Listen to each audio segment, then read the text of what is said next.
Përshëndetje dashur miq, mirë se vini në Elevate. Kam kënaqësinë që t'ju njoftoj se ky emision sponsorizohet nga Lajthiza. Sot kam ftuar opinionistin, gazetarin, moderatorin Rishta Zy dhe podcasterin Shpend Gashi. Përshëndetje Shpend, mirë se vjen në Elevate. Falenderoj shumë për ftesën, të uroj të eci sa më mbar. Faleminderit. Ti e di që nuk shikoj si konkurrent, shikoj si komplementare. Pra sa më shumë të mbushet tregu me gjëra cilësore, aq më mirë është për gjithë neve që të vendosim një lloj standardi. Kështu që vi me si shpintime tek podcasti yt. Në fakt Shpend duhet ta them këtu pse jo që edhe podcasti yt ka qenë edhe një frymëzim për mua, sepse fakti të pasurit lirshmërinë e të bëri diçka që ti e do, siç e do, kur e do, sigurisht ka qenë një frymëzim, kështu që faleminderit. Faleminderit ty të gjithëve njerëzve që kanë ardhur aty, sepse ti ke qenë një nga njerëzit e parë që ka ardhur në podcast, pra që e ke dhënë aty si parin e vazhdimit të suksesshëm dhe cilësor të gjës, se shumica kanë hapur podcaste, është bërë podcasti tani trend. Po. Me idenë që do dalin pavarur, jo po kjo, jo po ajo, po në fund ditës e kanë kuptuar që formati podcastit kërkon energji të pakën 10 fish më shumë se sa televizioni. Kërkon dhe një profesionist, do thosha. Edhe kërkon të jesh erudit, pra të dish nga disa disiplina, nuk mjafton vetëm një disiplinë, sepse pastaj bëhet shumë boring. Po. Dhe të ftuarit nuk mund t'i gjesh dot vetëm në një lloj karakteri. Pra unë me të vërtet militoj me politikën, po aty vijnë edhe filozof, aty kanë ardhur artist, aty kanë ardhur edhe aktor, edhe regjisor, pra secili politikan, profesionist lir. Pra, secili që ka diçka për me thonë, pra podcasti është diçka që ti t'japësh i mendim tëndin, pak rëndësi ka bie dakord ai drejtuesi i podcastit apo nuk bie dakord drejtuesi i podcastit. Dhe është një lloj break the chains, a kupton, të thyesh ato zinxhiret e medias klasike. Mua deshi fati që të punoj edhe një media klasike, nuk është më cënuar liria akoma, që është e vërteta, për që në 100% transparent. Ja, do futemi edhe aty, por që asnjë lloj gjë nuk e krahasoj me podcastin. Megjithatë, unë të përgëzoj për nismën që morë dhe nismat që ke marrë në përgjithësi, po për t'i futur pak më shumë edhe shikuesit e mi në kontekst, le të kthehemi në retrospektiv dhe të flasim edhe një çik për ty dhe rrugtimin tënd jetësor për të njohur njerëzit më mirë, ata që nuk e ndjekin podcastin tënd. Shpend ti je nga Fieri me origjinë. Po, lindur rritur në Fier, po. Okej. Si e mban mend atë fëmijërinë aty? Shiko, kam pas fatin të kemi familje shumë të bukur. Domethënë, nuk më duhet shumë që t'i mbyll syt edhe të kthehem 4 vjeç. E kam shumë të freskët, edhe pse kanë kaluar 28 vite nga 4 vjetori apo 5 vjetori apo 6 vjetori. Jam rritur me gjyshër në shtëpi që është gjëja më e mrekullueshme kur e mendoj, pra dashurinë që kam marrë nga gjysha ime ndjes pas dhe nga gjyshi ndjes pas, ka qenë një dashuri e cila ka qenë jashtë tërë kontureve të njerëzoreve. Aty kam parë, më thënë, tani e kuptoj që mund të ketë qenë dhe psikopati.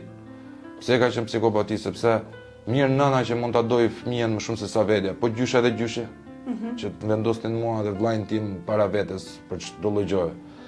Prindrit kanë qenë prezent aty apo kryesisht gjyshrit? Ne kemi qenë familje e madhe. Do të thënë, mami, babi, nona, gjyshi, unë dhe Andi, vllai. Pra, një familje konservatore që nuk e kemi pasur të idenë që shkoj se prindrit nuk na duan tani se jemi çift i ri e gjitha me radhë dhe ti lëmë njan. Po. Besoj se në këtë lloj fryme kam përshku dhe unë. Pra nuk mendoj se kam për t'i lënë njerëz prindrit po. Nuk besoj se kam për t'i lënë prindrit e mi vetëm. Sepse e shoh që jo tipike kjo e kohëve të sotme, do thosha. Po sepse e shoh që një për shumë po thëmë dje, se kjo është podcast flasim ndjeshëm. Maroj punët, tek newsi, bërë edhe një takim aty, pata edhe një premier që më duhet ta prisja për të podcastit dhe vajta relativisht më orën 12:30. Po s'kisha ngrënë mirë drek, më falë. Edhe i thëmë si me mëja.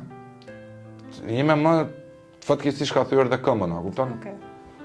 Edhe i thash, o mam, ka në gjë për me ngrënë aty? Edhe tani po vrisa mendjen ç'a të bëjë në sallat thjesht, ç'a më bëjnë si mashkull. Shikoj ti me këmbën e thyer që merr patericën dhe kishte ndezur kuzhinën. Edhe po mendoja vetëm ka gjë. A do ta bëj ndonjëherë vallë nuse, domethënë po i thosha mamas time, ore ti thon nuse në orën 12:30 darkës do filloj të flasë për drejtat e grave, Kështu që jemi të bekuar që i kemi se kjo është rasti më i rëndom të ushqimi.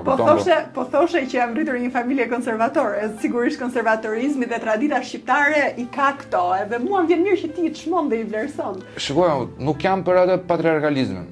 Unë e dashuroj femrën. Nuk mendoj se femra duhet më e ragjell ose të rritë mbyllur në shtëpi.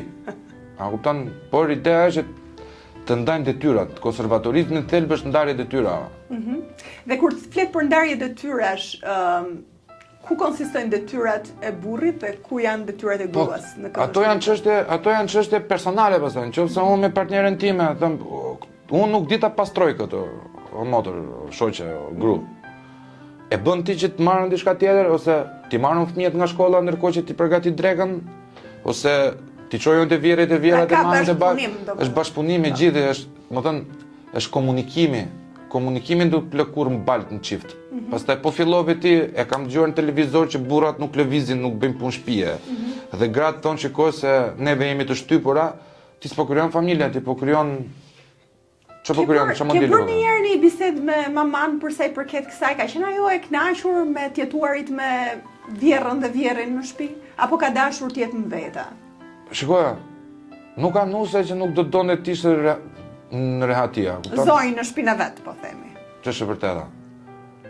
Por që kur e dëgjoj tani mamën ndonjëherë, nuk ka familje pa sherrë, pa shamata, vjerri që shkojnë gjithmonë bashkë mirë, nuk ka, kjo është hipokrizi, po fillum tash jam duke gënjy. Arsyeja kryesore e zëngave të mamas time me gjyshen time kam qenë unë. Sepse gjysha ishte tolerante në 150 miliard%, kurse mami donte të mbrumoste sepse unë isha karakter shumë rebel, i doj egoist, i doja gjitha për vete dhe nona mastiste këta, kupton, princi nonës, djali pari fisit e gjitha me radhë. Po kur e gjoj mami në retro, thot kam pasi vjerë shumë të zgjuar. Pra babi im nuk e dinte kur, as babi as gjyshi, sa ato bëni shamata me njëra tjetrën. Pra nuk merri fjala çoj telefoni prishur në shtëpi. E zgjidhe me njëra tjetrën. Unë me mami nga raport si motër, nuk kam raport mama që... Është e re? Mami është 57 vjeçë, relativisht shumë e re është. Kam raport, kam një komunikim që i flas edhe për gjonat, i flas edhe për mendimet e mia. E hedh në tavolinë një vendim që du me marr, pa shka se vendimin e marr po prap vet, po i vendos në ndjeni, qoftë edhe për hapjen e podcastit, qoftë edhe kur du me ik jashtë, qoftë edhe kur du me bën një punë tjetër. Duhet i vendos në ndjeni. Po. Pra nuk merr vendimet, domethënë merr vendimet e tua apo marr vendimet e mia, por dua që të jenë në dieni. Është shumë e rëndësishme për mua që nona ime dhe baba im ta dinë se çfarë po bën djali vet, sepse unë di mentalitetin e tyre. Tani, nëse kalojmë, mamaja jote ka jetuar me vjerrën e saj, do donte dhe ajo të jetonte me nusën tënde? Mama jo. Jo. Mirë, po tash me zor nuk mund ta marrësh. Ideja është kur themi bashk, ti je shumë afër. Më kupton, ti je dyert, ose ti je, më thënë, kur je bashkë ta takosh aty se po shohim njerëz prindër që janë të harruar, janë vetëm me njërin tjetrin, kanë 5 fëmijë, 4 fëmijë jashtë, nuk i marrin njërin telefon. Unë të lagja ime shikoj aty që më thot mua bira më kërkon mua që t'ja marr ujin, t'ja çoj lart, t'ja çoj poshtë. Unë t'ja bëj të rjetën se unë kam ndihmuar shumë gjyshe, ndihmoj shumë gjyshe sa i shikoj në rrugë, po fëmia. Po fëmia jote, po çfarë prindi paske qenë ti? Që paske këtë lloj produkti. Se kështu bëhet, pastaj se çfarë karakteri paska i fëmijë që tu rren kaq shumë të neverit. Pra mos kujtohet fëmia për prindin. Për shembull, unë shkoj në shtëpi, gjej një gjumë ndonjëherë, se vete vonë nga podcasti, të betohet shpendi, shikoj 2 minuta, 3 minuta i sodis vetëm kur janë gjumë. Domethënë që të krijoj kujtime me ata. Po nga se mendojnë që është krijuar kjo distancë mes prindërve dhe brezit tjetër? Shumë informacion. Në 34 vjet neve kemi pasur shumë informacion. Apo jeta e ngarkuar edhe? Jemi të ngarkuar në informacion, ngarkuar në strese, jeta na ka bërë shumë të shpejt, jeta është bërë shumë e shpejt, pra po ti po nuk lëvizën, ti nuk jeton dot në thelba, kupton, sepse praktikisht në gjithë po bëjmë më shumë se sa një punë. Po. Si ti si është vërtet, është vërtet. Dhe nuk mund mos bësh më shumë se sa një punë. Nuk mund bësh dot më pak se 2 puna, kupton, që ti jetosh në mënyrë komode, s'po themi që ti jetosh në një mënyrë në Shqipëri, kupton se prap komoditetin e kap apo se kap dot. Por që Ka filluar pastaj është edhe kjo ftohtësia. Sepse vete drejt materjes. Sot çfarë po na bëhet, janë gjyrat, është Instagrami, është televizioni. Gjithçka kërkon vëmendje Është fasada. me kohë të shkurtër. Është fasadë. Po. Pra, nëse njerëzit do lexonin një libër, Ana Kareninën, Tolstojna, më tash klasikës, po I futemi këtyre të rinjve. Ti do ta kuptoje që aty ka një lloj bote dhe ajo lloja botës ty të fillon të ngelet mendjen sepse është udhtim në univers. Njerëzit po lexojnë atë më. Jo se s'duan. Po dhe s'kan kohë ndonjëherë. Pastaj disa të tjerë e kanë bibliotekën, nuk e kanë fjalën fjalore, kupton, se konceptojnë fare. Në vërtet, në vërtet. Dhe s'ke se si të kesh mendime, nuk ke se si të kesh botë, po nuk e hape diapazonin. Shpen, më the që je rritur në Fier, Po. megjithatë origjina jote Është nga Malësia e Gjakovës. është nga Malësia e Gjakovës. E ke ruajtur këtë lidhjen me Kosovën? Edhe Malësinë e Gjakovës? Përpiqem sa më shumë.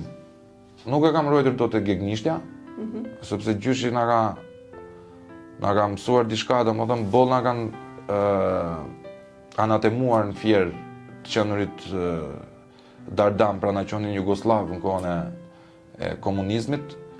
Edhe jugu ka qenë pak I vështirë në raport me veriun.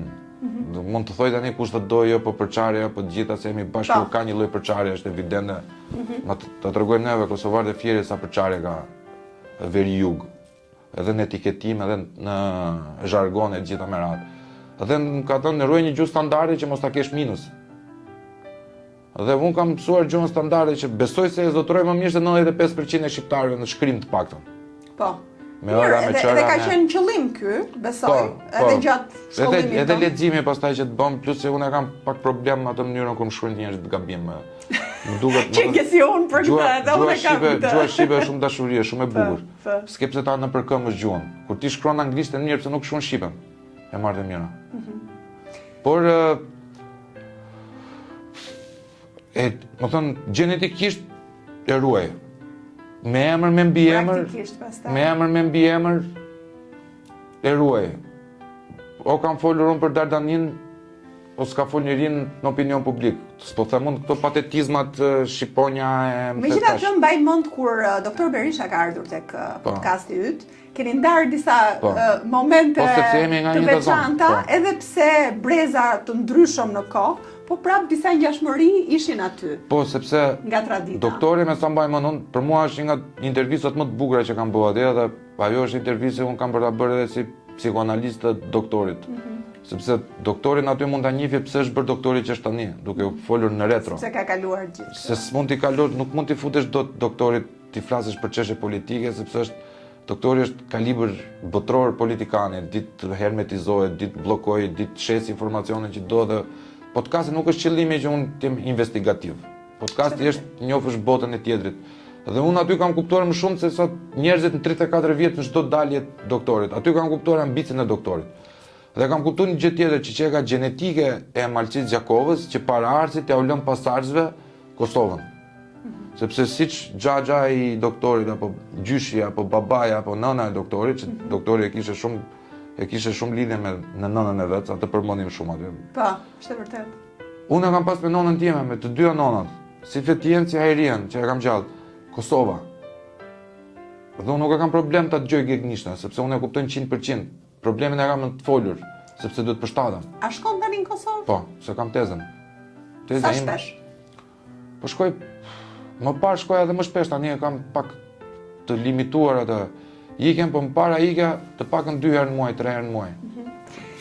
Shpen ti erdhe në Tiranë pastaj për studime dhe bota jote sigurisht u zgjerua më shumë, nuk e dia ke patur qëllime për t'ikur edhe jashtë Shqipërisë, edhe ndoshta nëse mund të më shpjegosh pse nuk arrite dot që ta Po ta them shumë trosh. Po ta them shumë trosh se nuk duhet me njëron kështu. Erdha e lash Francën, Anglinë për këtu e gjitha me ato hipokrizit.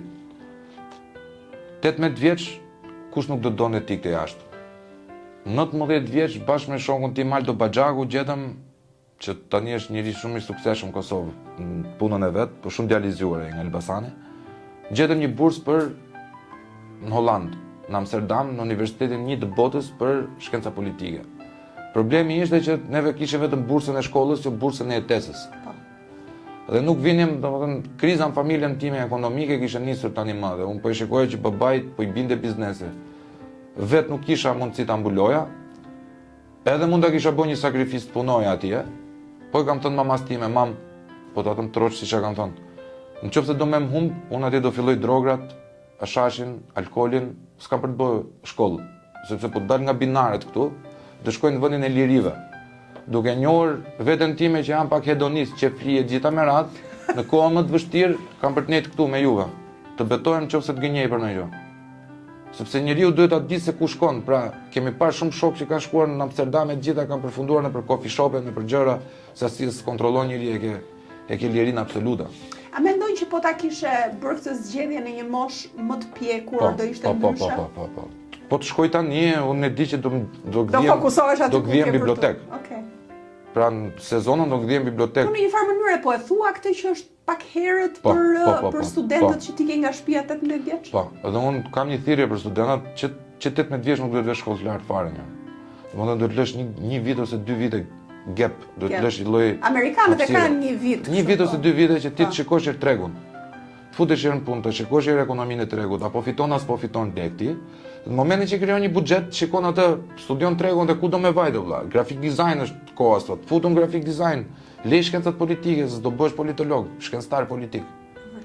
Mos të kenë atë lloj idiocie që ti e futur pikërisht. Unë futa, shikoj, unë ka ndodhur sherr me pedagogun e matematikës, se mua ma hoqi nga qefi matematikës, unë kam qenë për shkencore. Në kimi organike unë kam qenë më i miri i klasës. Po flisni përpara për të marrit një gap, domethënë një hapësirë, 1 ose 2 vjeçare, po çfarë pune mund të bëjë një 18 vjeçar që ka mbaruar gjimnazin për të parë tregun? Lokal. Në bilardo. Po, jo, dakord, punë të tilla patjetër, po nuk e di a shef do tregun. Punë të tilla sepse ç'është tregu? Tregu nuk është abstraksion tregu, tregu është njeriu më. Ty të vjen lokale drejtori bankës, të vjen në lokale edhe deputeti, edhe Berisha, edhe Floriana, edhe Shpendi, edhe i tjetri që ka 600 lekë në xhep. Absolutisht. Ti shikon të gjitha llojet, pra, unë kam punuar në lokal që 12 vjeç, lokalin e prindërve të mi. Unë aty kam njohur tavolinat. Rregullat e tavolinës, kush janë grupi i alkoolit, grupi i qefit, grupi i serioze, erdhi drejtori bankës, erdhi drejtori bashkisë, erdhi ky, erdhi ai. Aty mësohet gjithë me kollare, domethënë i vendosë kollarin në kuptimin që ja vendosë kapelen sipas kokës. Si duhet i flasësh këtij, si duhet i flasësh, kush le bakshish, kush nuk le bakshish, sidomos meshkujve, çunave, u këshilloj që të futen kamariera sepse aty po nuk bëre dot kamarierin, nuk bësh dot i shkatët, se aty mëson gjithën lokal. Është e vërtet. Gjithë intrigën, gjithë. E kemi diskutuar që edhe unë vetë kam punuar kamariere që 15 vjeç, edhe më ka ndikuar shumë për mirë kjo, shumë për mirë. 2 gjëra më kanë ndikuar për mirë. Puna gjatë studimeve, që në Amerikë ishte hapësira që ti edhe mundësia që ti punoj edhe gjatë studimeve. Gëzuar, po, mund ta provoj. Top himçik me laitizëm. Dhe tjetra gjë, ekipi volejbollit, pra sporti ndikon shumë gjithashtu në të punuarit në ekip edhe mos të qenit vetëm për vete, edhe vetëm solitar, duhet dhe ti ndash gjëra. Sporti po, shikoj, ti po flet për model amerikan. Jo vetëm, se unë kam luajtur sport dhe në Durrës, për disa vite. Tu nuk është akoma ajo lloj kultura. Më dhe një vetë prindri që të heqin, po se po hargjon kohën në mësimeve të sportit, se mos do bëhet volejbolist ky. Gjë që unë nuk e ndaj, megjithatë them madje që sporti bën shumë mirë. Dhe kush ka mundësi që të shkojë në një ekip dhe të luajë edhe të stërvitet, por në të njëjtën kohë edhe të shikojë se si është të punuarit ose të luajturit në një ekip, të bashkëpunuarit me të tjerë. Shikoj, ka diçka. Si podcasti, si futbolli, si volejbolli, po nuk punove me orë shtesë, ti nuk e del dot. Po, është vërtet. Do orë shtesë, nuk ka vajta një orë stërvite dhe më bën mirë. A, të bën mirë, ty shkon në kickbox. Një orë, jo për të bërë kampion UFC, po ik shko shkarko gjithë energjitë tua negative. Ke mbledhur gjatë ditës ti të kanë acaruar. Po dhe kjo është e rëndësishme. Lloj pacientësh ik aty e thyj boksin. Edhe kjo është e rëndësishme, sido që të jetë shkarkimi energjike. Por nëse ti e ke qëllim volejbollin për shembull ose futbollin. Mirë, jo, nuk po Ti flas. duhet punosh me orash shtesë. Absolutisht. Çdo gjë që ti të synon që ta bësh mirë, duhet i përkushtohesh. Kjo është absoluta. Po unë do doja të rikthesha edhe çik tek në Fier. Jo tek Fieri, tashmë tek Tirana, Te Tirana. Ti vendose Fieraku që erdhi në Tiranë. Po, që vendose të studiosh këtu, pra ti zgjodhet mos largohesh. Po. Nuk e more përsipër këtë Jo. riskun e të Jo. punuarit, e ndoshta edhe të studiuarit i bërit gjërat mirë në Holland. Dhe erdhe në Tiranë. Tiranë erdhe vetëm? Vetëm vitin e parë, pasi dola dështova me sukses ditën e parë se zvajta as i ditë shkollë, Vërtet? ose gjithsej 15 ditë mund të kem shkuar në semestër të parë. Po erdhe me qera në... Po, me në qera. Tiranë? Ishe vetëm? Jetoja me ca shoka, kupton? Po. Dhe nuk arritet do të ishe i përgjithshëm. Shikoj se ishte ndajo, ishte dashuria parë njerë që na duke vetë burra përkushtoheshim të dashurës që do bëj nëna fëmijëve që u ndan pas 6 muaj që kupton sa sa të merra kupton. Qëllimi pas ka qenë mirë. Po pra, si ta Oscar Wilde, dikur ishin të rinë dhe idiota, tani kemi ngel vetëm idiota, kupton. Okej. Në vitin e dytë kanë ardhur prindrit, kanë bërë kështu politik të ashpra, politika sovjetike i them unë shpirë. Dhe erdhën dhe ata këtu që sepse po humb djali. Sakrificë edhe për ta, Sakrificë, po, Bulja, sepse të vish nga një qytet Sakrificë. më i vogël. Unë e diskutoj shpesh, prindit e mi jetojnë në Durrës. Po. Dhe thonë gjithmonë Tirana është shumë e shtrenjtë, është shumë e papërballueshme, jemi shumë rehat këtu ku jemi. Nuk e di a kanë pasur edhe Jo, edhe ata të mirë e kanë kështu e kishin do vemi atje sepse po na ikën ky i madhe. Dakor. Dakor. Edhe kam bë Me pak qëllim, pra. sakrificën, erdhi mami me vllajën, sollat e vllajën në Tiranë për gjimnaz, babi vinte me Sfjerit edhe Tiranës. Pastaj na ndodhi ajo që na ndodhi me pronat që sultani i madhërishëm në rehabilitimi Lumi Gjanica na prishi pronat e ndërtuara me djers nga babai im Kur ka qenë kjo? në 2018. Oh, wow. Domethënë që aty pastaj kemi, ata nuk kanë shkuar më në Fier, nuk ditë kanë shkuar më në Fier, domethënë kanë mbyll me Fierin. Atë prishin e Pra pronave na marrën. çfarë ndodhi me Ne pronat? kena pasi ndërtesë tonën, tokën tonë bler me Napoleon Ahari 134-ën, kur kanë ardhur parat e mi nga Malcia Gjakovës. Dhe kishim ndërtu me le ndërtimi një ndërtesë tonën që e jepnim si me qera edhe elektroshtëpiake babi dyqan vet edhe lokale. Në 2018 nxjerr planin urbanistik të ri Ramsesi jon dhe bën rehabilitimin e Lumi Gjanica me një fond fantazëm nga Kisha Ortodokse për të prishur gjithë gjërat aty që dilte ana kishës dhe të vidhin sa më shumë lek. Këta hajdutët që nuk i themi dot hajdut se të kanë prezumimin e pafajësisë, po këta që vjedhin buxhetin për ditë, e kupton? Belinda me shokë shoqe. Po. Dhe jam gjyqe që prej atëherë. E kuptoj. E ka qenë stresuese edhe për ta, Po jo stresuese, ajo ka qenë për timat, ka qenë në fundi, ka qenë fundi se Po jo, të ndërtosh një gjë gjithë jetën edhe pastaj... Po me drejtësi o Flor, se nuk është problemi që hajde se ti e di se çfarë jetë e ke bërë, si i ke të ardhurat edhe e llogarit edhe kur i bën ato lekët shpejt e llogarit që mund të hashën në kol, po kur e bën jetën familjare, e bën jetën çfarë do lloj gjë me deklarim, çfarë do lloj gjë me taksa pagim, që ti e ke partner shtetin, jo kundërshtare, me ta fut shteti, kjo është bie edhe pak psikologjikisht, e kupton? Se thua pse duhet punoj për këtë shtet. Shpend, kur erdhën prindrit në Tiranë, a u fokusove më shumë tek studimet? Po. Po. Sepse ti je njeri i lexuar, i përkushtuar mbas dijes, edhe mendoj që do ishte normale që ta vazhdojë mirë. Unë kam pas 9.5 me futaren, në vit 2, në vit 3, 9.5 ka dalë 8.57 overall i 3 viteve, sepse kisha 6.4 vitin e para, kupton që kalimi e kam bërë domethënë për të kapur mesataren e mirë, vit 2, vit 3 unë kam qenë. Thjesht u ndërgjegjësove që ishte momenti që të ndryshoje. Po, sepse po shikoj, kam pas fatin e madh që unë të rrim gjithmonë me çuna më të mëdhenj se sa vetja. Unë kam shokë edhe 70 vjeç, shok, jo pra që bisedon edhe që dhe duke parë këta që ajo e bukur jeta natës se gjitha me radhë, nuk të çon askund. Po i shikon pastaj nëpër loto, i shikon nëpër këto. E bëre ti këtë jetë në natës në Tiranë? E kam bë, po e kam bë në etapë tjetër. Nuk e kam bë vitet e para studimeve. Okej. E kam bën master.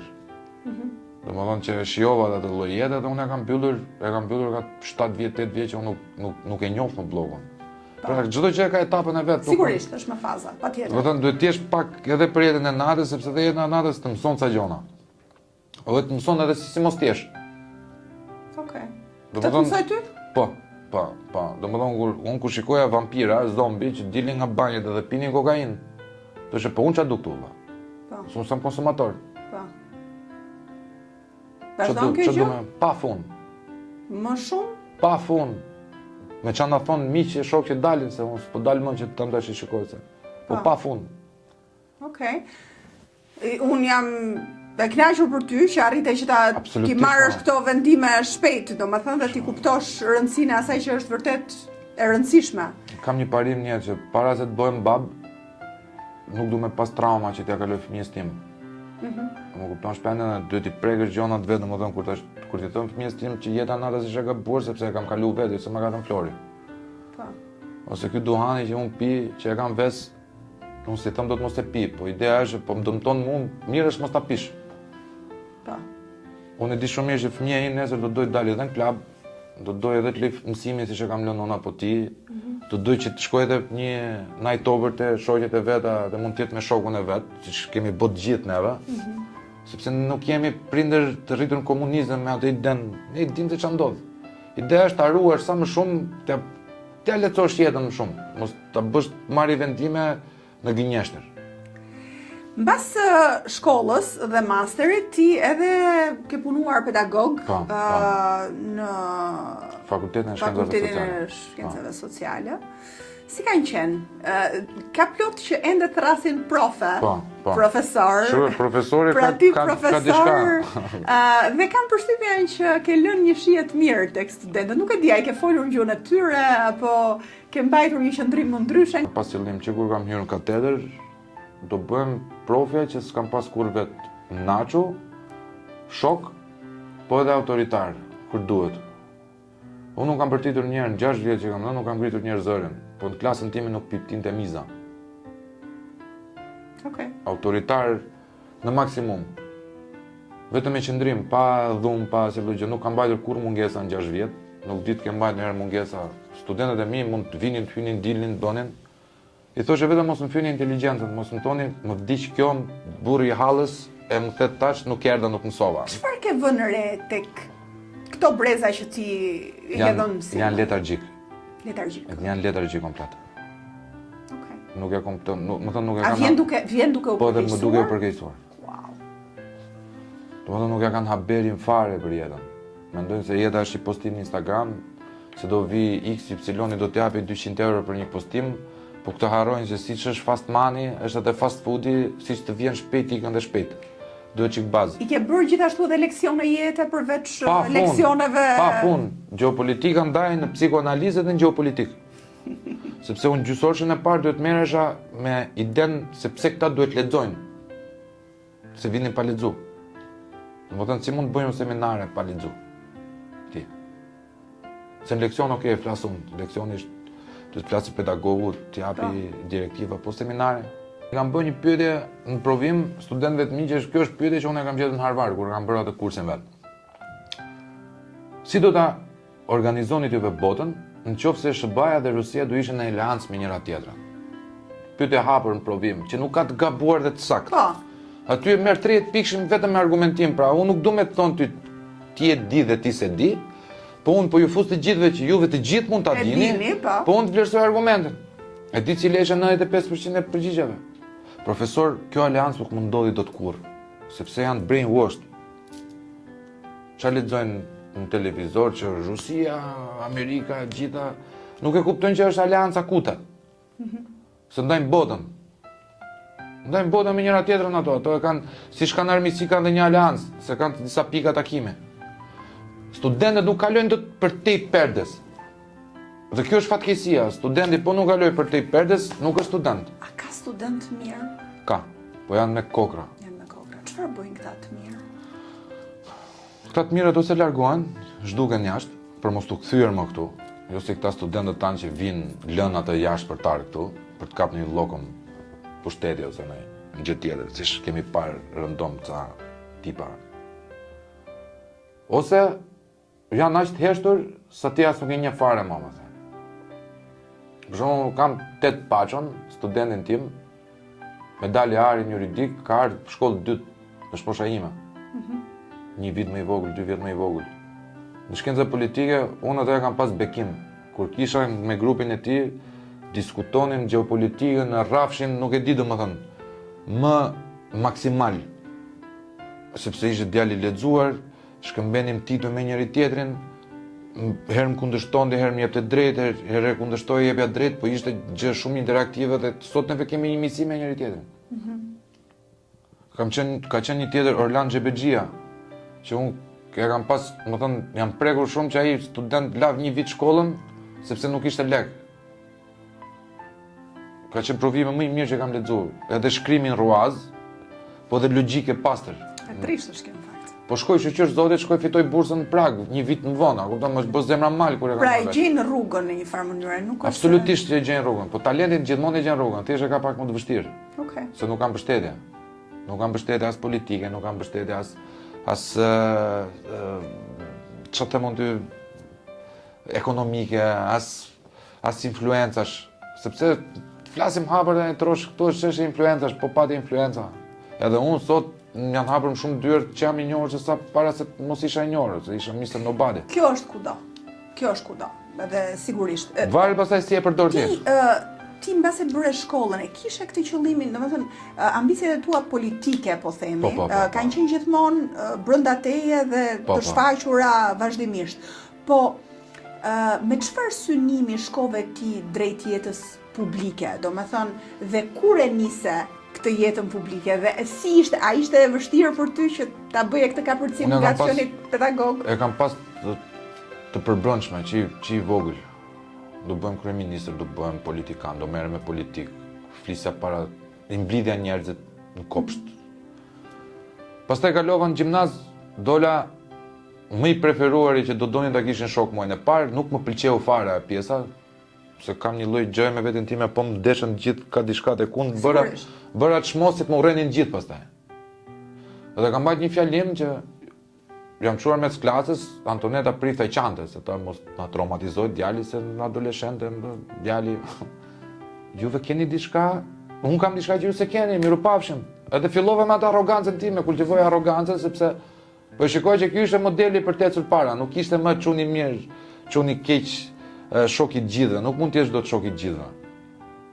Fillon me gishtat e dorës e kjo ata miqt, edhe ata e ke apo si ke, se varet se si e ke jetën. Për atë kollin, atë invoice-in e brendshëm për politikën e kam pas gjithmonë, sepse edhe kur shikoja në gjimnaz, për shembull, shikoja opinionin atë kohë, apo X-in apo Y-in, mendoja po ti shon përballë këtij zotërisë kisha për t'i thënë 1 2 3 4. Dhe ashtu doli. Pastaj po dua ta kem shansin që të jem përballë. Po simulation pastaj me Bled Çekën. Bled Çeka më ka thonë një gjë profesore, që e përshëndes se du shumë ato. Gashti i të mërshëm vlla, domethënë ti jep 8 argumente vetëm sa të gjon pyetje, 1 2 3 të mbyt. Aty po filloj apo kuptoj pastaj se kur flet Flori X Y që janë në lojë, duke të marrë 1 2 3 cilësi, unë nuk jam idiot mos ta kuptoj që dalë se pas kam 3 cilësi që po mi vendosen të tjerët. Që mund të kisha dyshimet e vetja.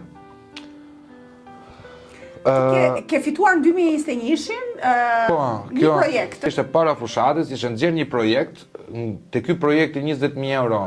Unë mora 2.500 euro bashkë me Bjornin, 2.500, 15 tjera u fshin bashkë me qa ishin lart e poshtë botimet që u bën, që nuk mora masi kokër legu, sepse me drejt firmosëm që vetëm atë që kishim.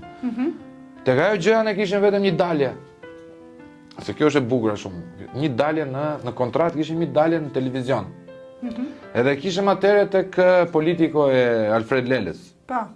Vetëm unë me Bjorn Kamberin. Na kisha marrë Lela, shikoj që Lela po fliste me Bjornin.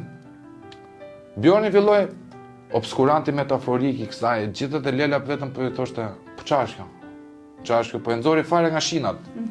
Unë tash në fillimet kur filloi Bjorni tash po pse vetëm ky di me fol me fjalë të mëdha, di do me fol me fjalë të mëdha. Okej.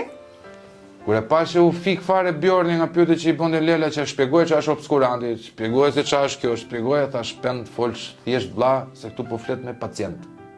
Pra po dëgjojnë njerëz që nuk e kanë formimin që mendon ti se kanë. Nga i moment më mori edhe një herë ky zotëria për tek non grada e doktorit, Po. dhe unë aty pata spundon. Okej, dhe Unë prandaj e du doktorin, sepse doktori, përpos se unë e kam nga antë mia dhe kam një lloj hieshie për burrnin e tij, se mund të ketë ai ka një gabim, dhe doktori vetë di, por ka një lloj burrnie që shumë pak kush e ka, kupton? Për mua ka qenë shpëtim. Pse? Sepse unë isha zhytur me doktorin. Domethënë, nëse do bëja një mbrojtje bastarde, një lloj mbrojtje debile ose një lloj mbrojtje dobë doktore, do isha fikur. Domethënë, thjesht do ishte një qen i zar i paguar i Sali Berishës tek kundërshtarët. Por është mbyllur emisioni atë ditë me shprehjen siç ta shpen Gashi, kraken ju zgjua. Pra, krijova në perceptimin publik që doktori që po goditej nuk ishte ai qeni që po e mbyste Amerika, po ishte titani që u zgjua, kupton? Në që nga ai moment, mua nuk më ka ndaluar njëherë më telefonatat në diskurin publik. Pra, ti u shfaqe në televizion, aty u pan edhe cilësitë e tua, edhe si komentues, edhe u futa në këtë fushën e analistëve pastaj. Të pëlqente kjo? E shijove këtë fazë? Mua me eksitona, unë kam adrenalin, kjo është droga ime. Droga ime është ajo lloj adrenalina e lajit. Je duke bërë gjën që ke dashur që të bësh. Jam i bekuar, jo me fat. Jam i bekuar që hy tek ai 1% apo 2% që njerëzve në botë që bëj si punë atë që unë të më zgjosh në 3 mëngjesit e bëj vetëm sa të laj pak syt. A ka pasur sulme? Pafund. Në ç'kuptim? Mu doj doktoratura.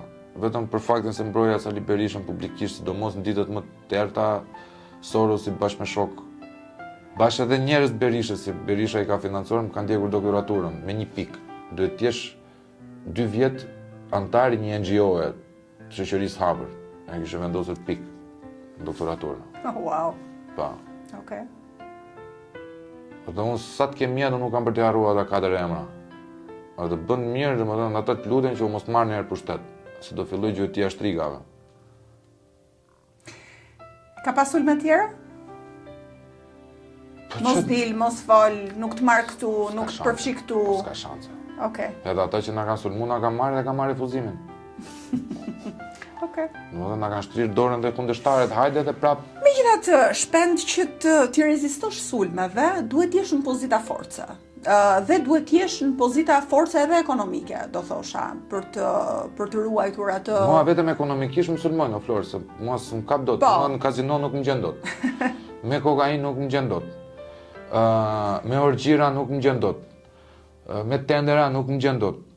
Me pisliqe ndërmjetësime që ta bëjmë t'ia çojmë të gjyqtarit nuk më gjen dot.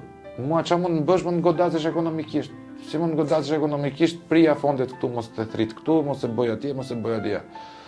Megjithatë edhe kjo është e rëndë për dikoj që Po ndodhem, po pse për çfarë u ha podcasti? Suporton veten e vet edhe Se për çfarë u ha podcasti? Po. U ha podcasti sepse shkolla u dogj. Ato 400.000 lekë në vit që merrin ne si pedagog, edhe ato na ikën, biles më kanë borxhe akoma, po ja fal se kanë gjinofse po ndërtojnë katin e. Domethënë, vetëm në Shqipëri ndodh që një universitet i ulen studentët dhe rritet një kat. Juve si parti opozitare do t'ia çoni çik doktorit, a kupton? Ulet numri i studentëve dhe rritet një kat ndërtesë.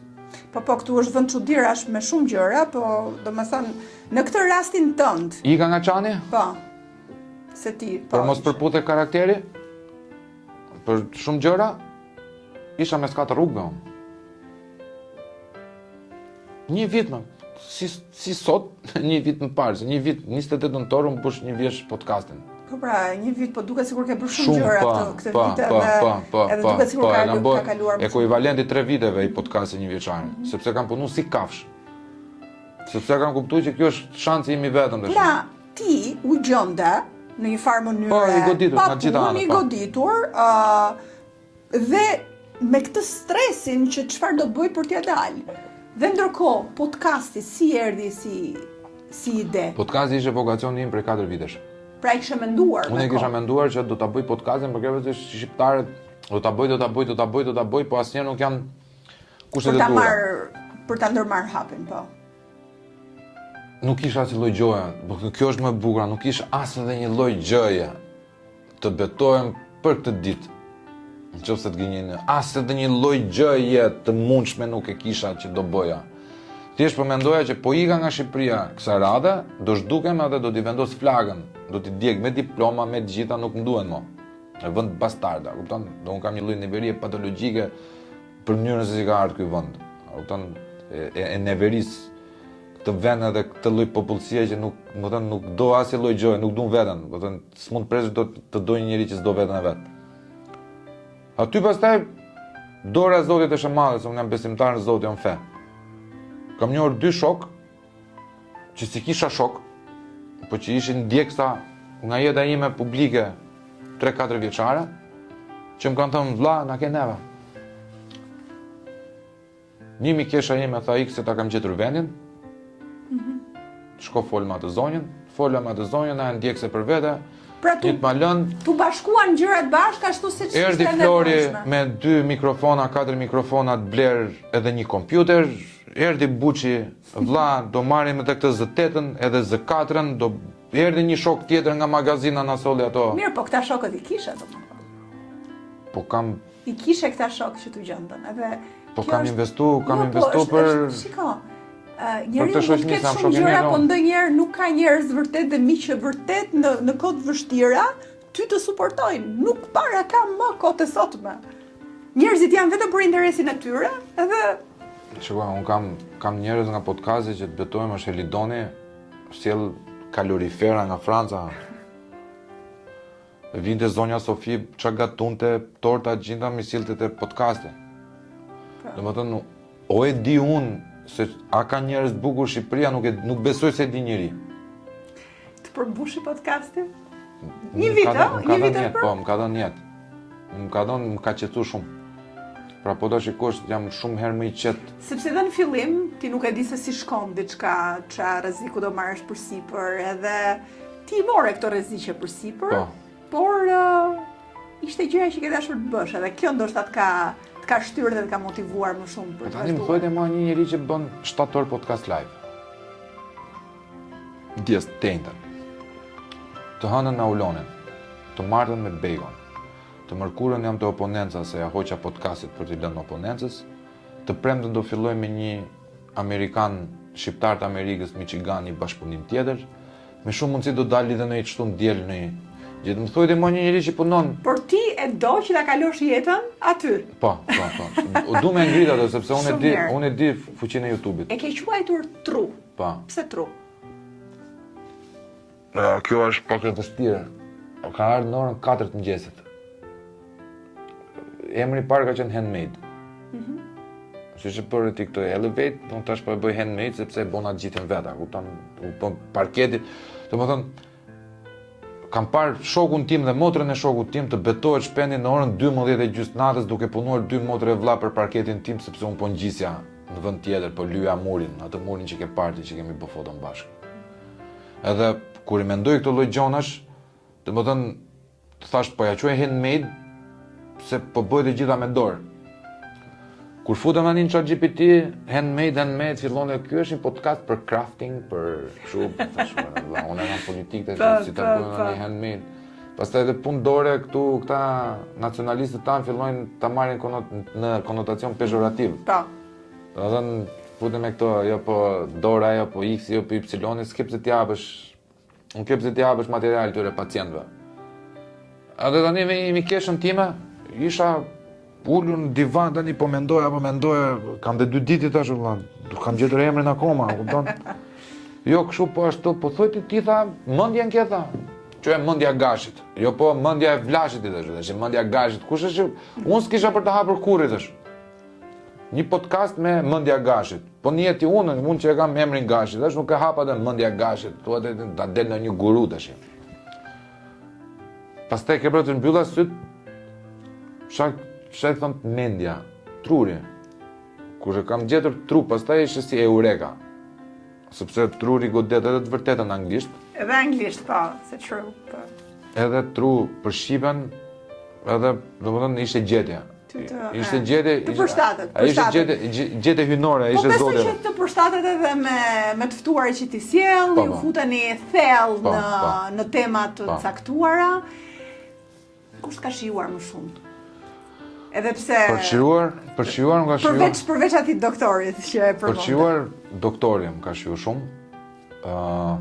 Më ka shijuar shumë e Sokol Pepkolej, aktor, regjisor në Cannes shqiptar që nuk e njohin këtu, po është nivelet botror për shembull. E takova para 2 ditësh, ishte me Tarantinon. Ishte në takim me Tarantinon para se të vinte këtu. Flasim për nivele. Pra kemi dhe nivele të tilla. Flasim për nivele botrore, po tu është Tarantino që thon God level në Hollywood, a kupton? Që më ka shijuar shumë fare, unë kam po gjithë ato, po. Shpend edhe me Flor Binajn, ti ke bërë një podcast shumë të mirë. Me Florin më ka shijuar, të falenderoja ditë për marketingun, të falenderoja. Jo, unë nuk të bëra marketingun, thash diçka. Jo, më bëre, pa dashje, po ma bëre. Po, vërtet që e besoja dhe e ndjeva, unë e dëgjova intervistën me të dhe mu duk se ti arrite, përmes asaj bisede të lirshme që ju bët, që të nxirrje tek Flor Binaj ato që ai është edhe sepse përgjithsisht intervistat e tjera shkonin aty në tek humori edhe tek profesioni i tij. Unë duke u marrë me Bacon, me vllajën tim të madh që quajmë Bacon, Genden, regjisorin, që është në Kanada, pat edhe njohem me Florin, me Eglenin, edhe Eglenin e kam shijuar shumë, se Egleni është gjë tjetër për shembull kur ka thënë atë që unë dua ta njoh Zotin, tha, po unë nuk mund ta kuptoj dot Zotin kur lexoj suplementin në gruaja. A kupton? Janë ca batuta, ca gjona që ti duke bërë një pyetje serioze për Zotin dhe të përgjigjet në një mënyrë bastare që ti e prish komplet atë që kishe dhe vetëm qesh. Po pastaj i përshtatesh gjithsesi. Po i përshtatesh. Po çka kam kuptuar nga Bego është që vlla, neve sa herë që shkojmë në për podcaste, në për intervista, na marrin nga që jemi regjisorë dhe komedian, na tregon një Barcalet. Edhe Florit, po të shikosh, do ta tregosh Barcaletën vajtet e oksigjeni, na tregon një Barcalet. Po pra, po. Tash unë kam shumë respekt. Bien në atë nivel. Unë kam shumë respekt për Florin si djalë, për formimin e tij për ta kanalizuar te Barcaleta. Sepse hajde po dalim jashtë, po t'japet një pako fara, më bëj kol frakushën. Do me ofendu tjetrin, hajde bëj kol frakushën, s'kam ftu kolin. Kol frakushën, ka ftu Flor Binaj. Dhe Flori mua më duhet si djalë, duhet si biri një nënë dhe një babe, duhet si babe një vajzë dhe një djali, duhet si bashkëshor, duhet si qytetar, duhet edhe si intelektual i ri.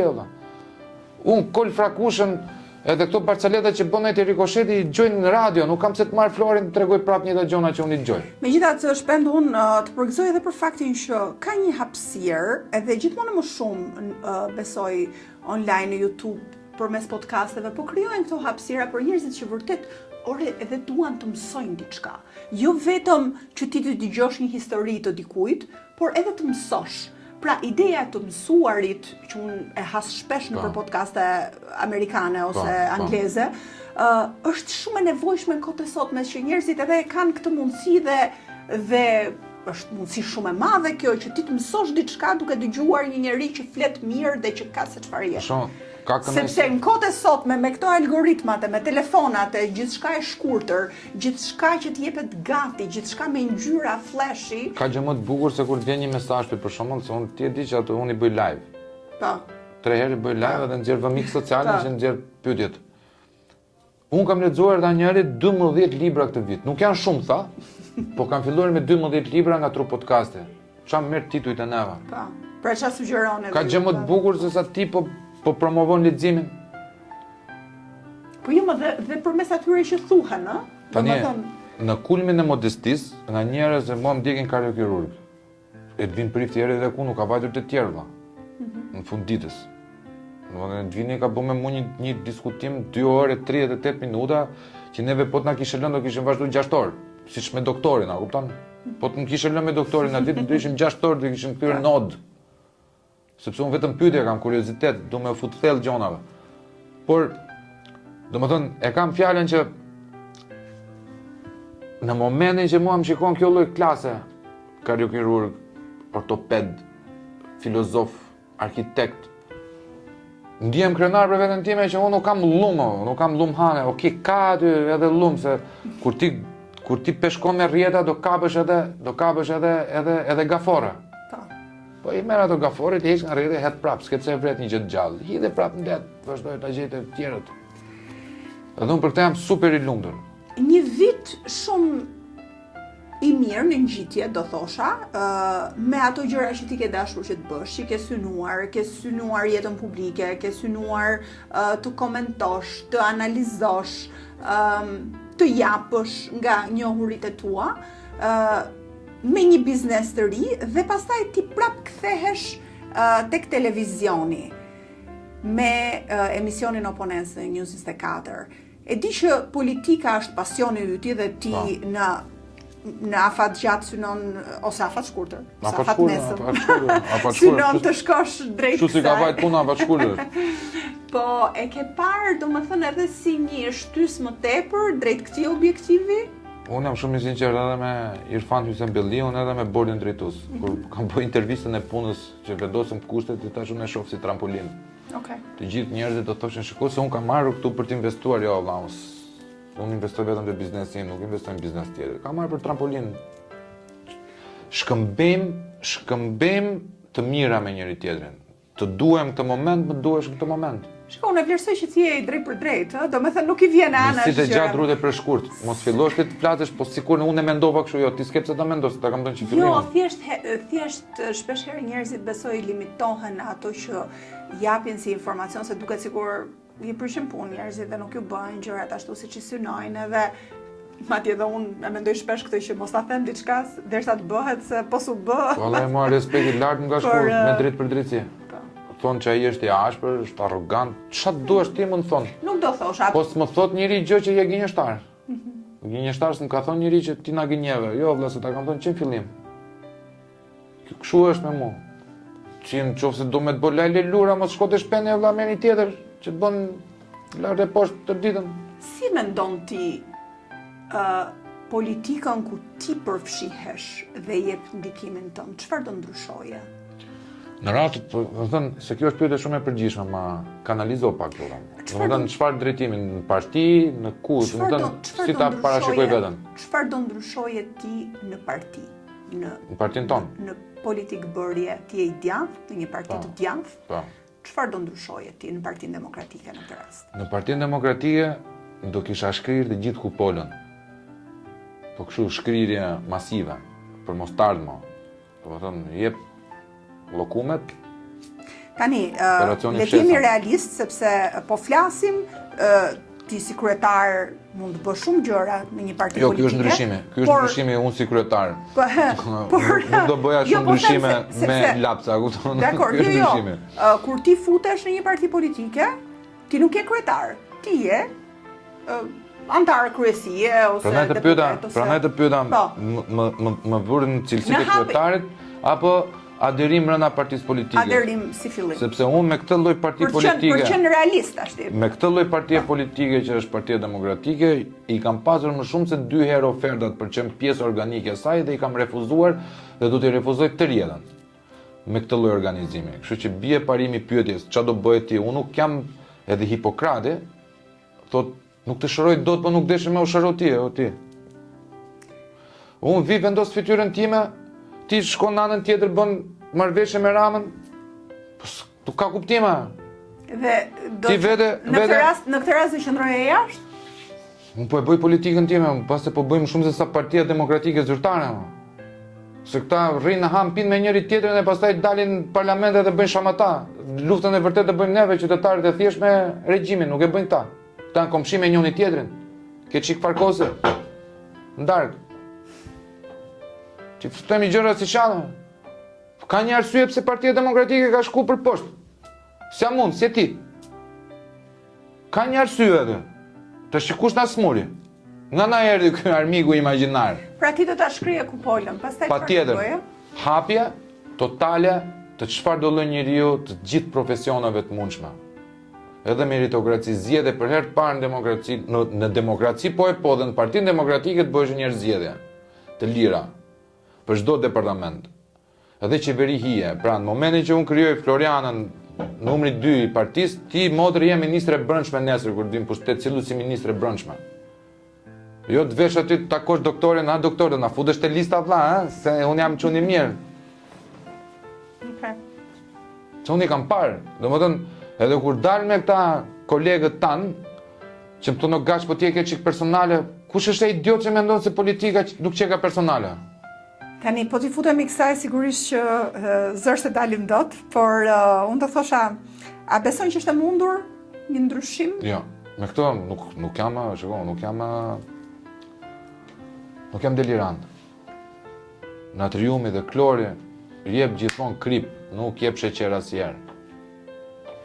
Megjithatë, ti politikën e mban synim tëndin, kur t'i vi koha? Absolutisht. Mund t'i vi koha, Kur t'i vi koha. të thret nevoja. Okej. Të thret nevoja, pra, momentin që do të trase nevoja.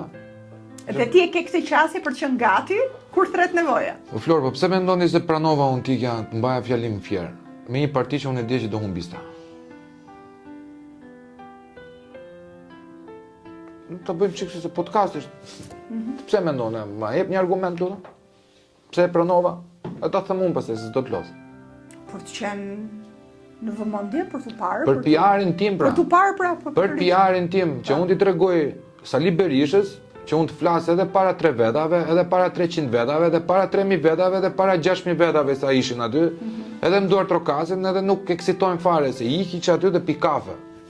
Jo të bëj të elektrizohem si që të elektrizon turma. Unë po qesha, një farë momenti që po të rrici gashi, po qesha, se po të shë seriosisht e kanë. Kashti, a mendoj që kjo qasje e jotja, se deri diku po e thosha dhe vetë këtë çështjen e arrogancës, ose mund t'jem atë, si unë do t'a quaj arrogancë, realisht, por do t'a quaja një lloj vetbesimi që ti ke, që është shumë i rrënjosur edhe që është pozitive do thosha, sepse nuk para sheh shumë njerëz me shumë vetbesim edhe që e projektojnë veten shumë qartë. Po, shumë qartë, edhe unë shumë mirë që ti e bën këtë dhe i jep mundësinë edhe njerëzve. Mos marr përsipër të më thosh ti tani pikturoma. Ma pikturon do të, ma bën do të bukur këtë tëm që ta bëj unë, ose ta marr një aftësitë të tua dhe kur më thuaj që ma bën këtë povlla, këtë ta bëj 100%, po mos më hy fare ti aty.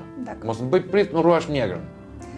Ky është rrugtim shpend dhe unë jam shumë kurioze ta shikoj se si do shkoj. Besoj se mund të jesh pjesë edhe ti e rrugtimit.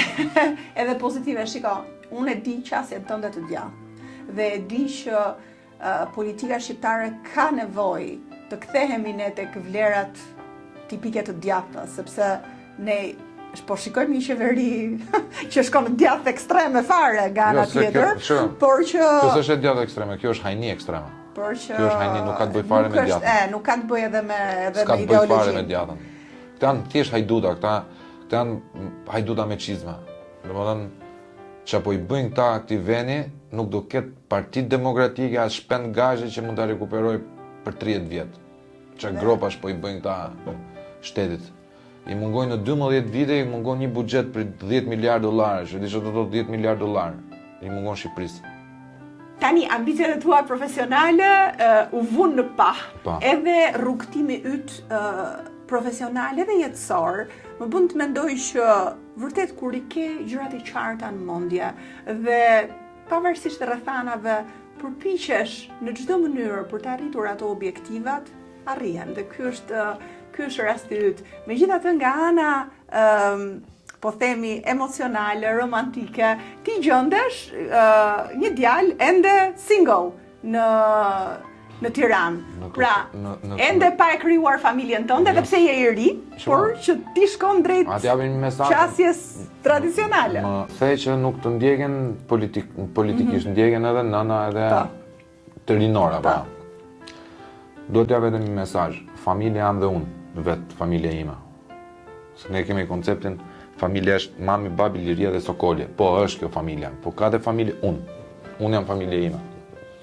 Pra, unë e kam kriju një familje, nuk kam për ta kriju kur një familje në që unë nuk jam i gashëm të dalë zotë. Qete që ka bërë komunizmi për të bërë seksin falas. A kupton? Të ta themi kështu ta përmbledhen, kjo është zhargon, po...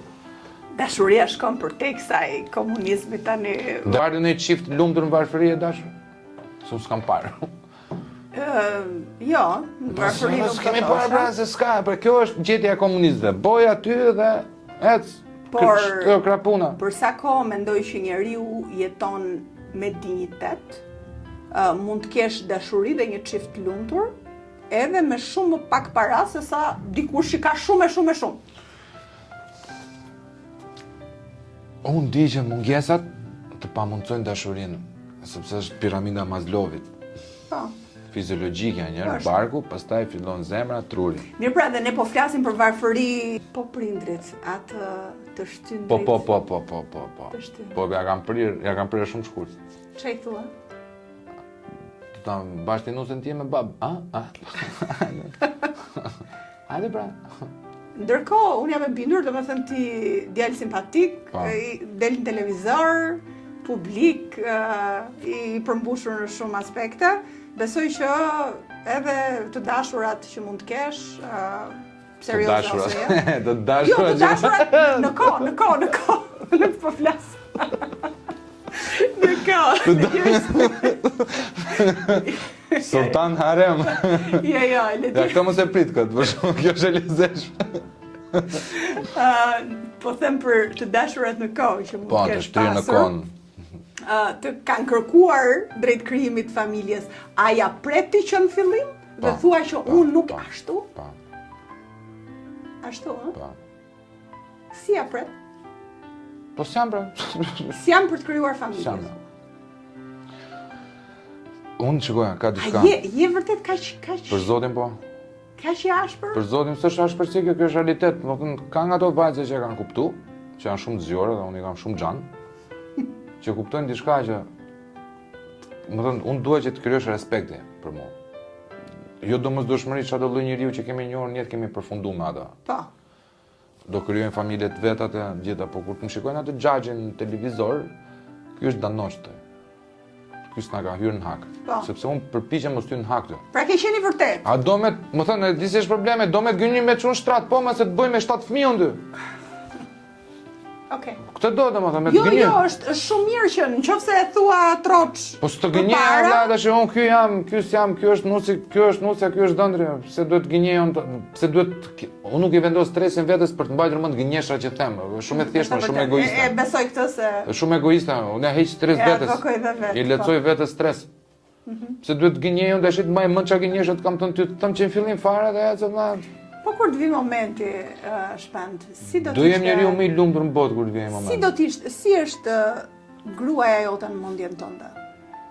Suportuesa, e qetë, se më duhet njëri i qetë, nuk duhet njëri çakmak si unë, dhe mirënjohëse. A dhe duhet që t'jetë nën shumë e mirë për fëmijën, sepse unë do jem super babë për fëmijët, e ndjej që do jem super babë. Të doje një grua që të kishte edhe ajo karrierën e saj? Absolutisht po.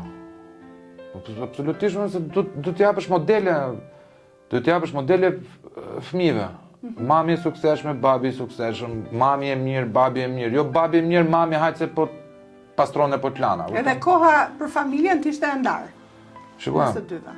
ndryshe nga këta të frustruarit 50 vjeç, që nuk kanë pasur adoleshencët dhe po kalojnë adoleshencën, po lën gratë për dashnore 20 vjeçare, brezi jonë pakan ka një që të mirë që ne kemi kalu gjitha etapat edhe unë kur të kaloj etapën e martesës është i kapitulli mbyllur që do t'i përkushtojmë vetëm atij kapitulli. Nuk kam pse të filloj tani me këto shoqe që theti, ardhe poshtë gjithë të dashurit e tua kudo që ndodhen.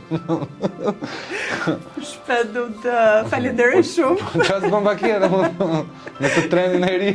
Jo, qëndroj mendimeve që ke, sepse mua më pëlqejnë mendimet që ke, dhe edhe pse mënyra jote e artikulimit të gjithçkaje, sepse përgjithsisht ka një filtr nga gjërat që të kalojnë në mendje që mos i artikulosh, po mua më duket se ti nuk e E kam filtrin shumë, e rëllë.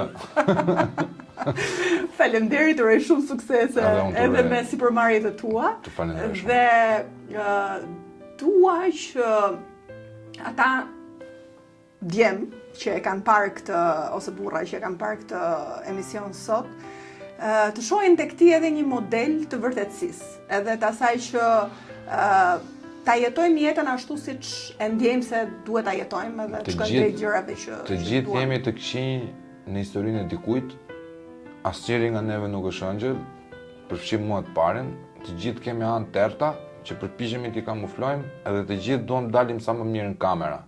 Unë përpiqem të bëj një hibridizim midis daljes sa më mirë në kamera me ato errësirën time. Ti përzej bashkë t'ju jap një model sa më të afërt të vërtetës njerëzve. Shpend falenderoj për modelin që jep çdo ditë përmes gjithë sipërmarrjeve tua edhe për bisedën sot. Falenderoj Uroj të eci sa më mbarë edhe Zotit dëm bekimet e fëmijët edhe të bashkëshortit në familje o Zot. Ta uroj me shpirt. Faleminderit shumë.